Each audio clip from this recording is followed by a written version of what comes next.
Hello बच्चों, let's see the question. The question says 2-bromopentane when treated with alcoholic KOH yield a mixture of three alkenes A, B and C.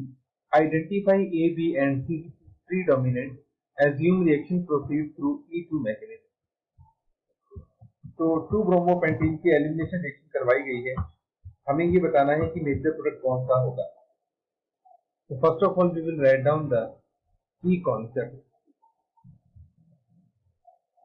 During E2 mechanism,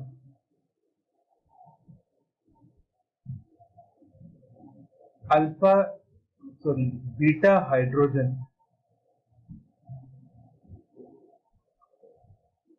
and alpha halogen get eliminated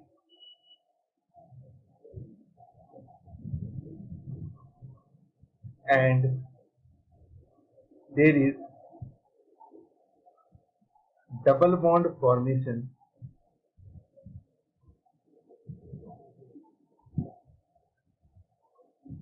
between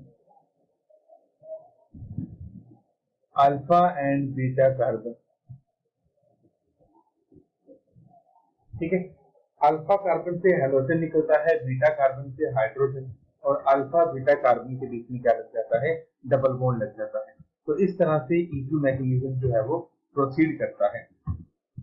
अब हम ये E2 mechanism apply करके देखेंगे 2-ब्रोमोपेंटेन. सो सबसे पहले तो इसका structure बना लेते हैं. CH3 CH2 CH2 CH Br CH3. This is 2-bromopentane. This is position number 2. Now, जिस पोजीशन पे Br जुड़ा है उस कार्बन को हम कहेंगे अल्फा और उसके नेक्स्ट वाले कार्बन को हम कहेंगे बीटा. अब जैसे क्योंकि हमारे पास यहाँ पे दो तरह के बीटा कार्बन है तो यहाँ पे हमारे पास दो तरह के प्रोडक्ट बनेंगे. पहला, अगर मैं फर्स्ट वाले बीटा कार्बन से हाइड्रोजन को निकालूं तो कुछ इस तरह से प्रोडक्ट बनेगा CH3 CH2 CH2 CH double bond CH2 plus HBr. ठीक, ये प्रोडक्ट कब बना, जब हमने 1 डिग्री कार्बन में से बीटा हाइड्रोजन को एलिमिनेट किया. ठीक है, दूसरा कार्बन हमारे पास 2 डिग्री है तो ये हमारे पास बना पेंट 1E. सपोज इसको हमने मान लिया A.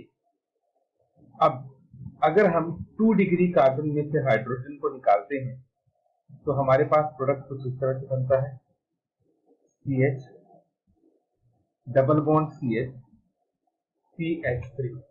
ठीक, ये आपके पास बना, ये हमारे पास बना पेंट 2E. ठीक, अब ये जो हमारे पास पेंट 2ईन बना, इस पेंट 2ईन की आपके पास दो फॉर्मेशन बनती है. सबसे पहले हम जो CH3 है दोनों हाइड्रोजन को एक साइड कर देंगे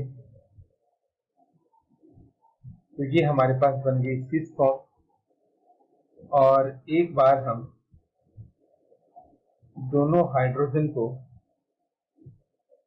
ऑपोजिट साइड कर देंगे तो ये हमारे पास बन गई ट्रांस. हम सिस फॉर्म को मान लेते हैं B और ट्रांस फॉर्म को मान लेते हैं C.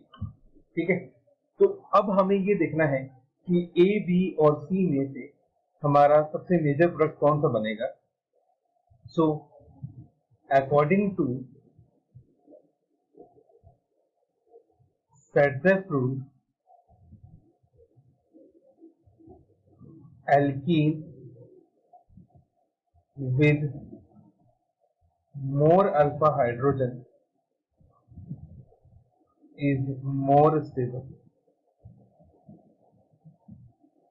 तो अकॉर्डिंग टू Saddeff rule, जिस एल्कीन के पास ज्यादा अल्फा हाइड्रोजन होंगे वो एल्कीन ज्यादा स्टेबल होगा.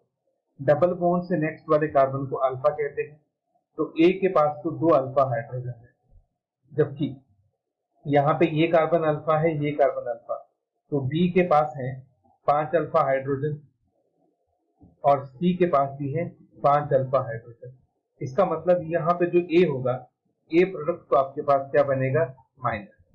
ठीक नाउ अब बी और सी में हमारे पास सेम अल्फा हाइड्रोजन है, तो बी और सी में से कौन सा प्रोडक्ट हमारा मेजर बनेगा? So trans alkene is more stable because bulky group is on opposite side।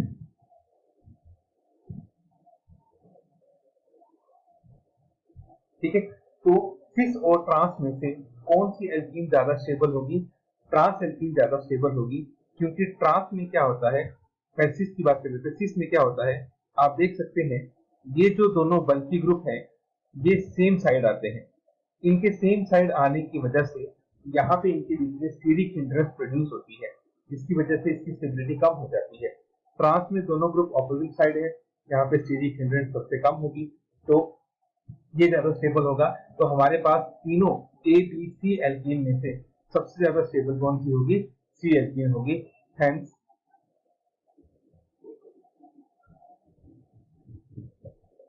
C is predominant. ठीक, this is the final answer. Hope you understood it well. That's all.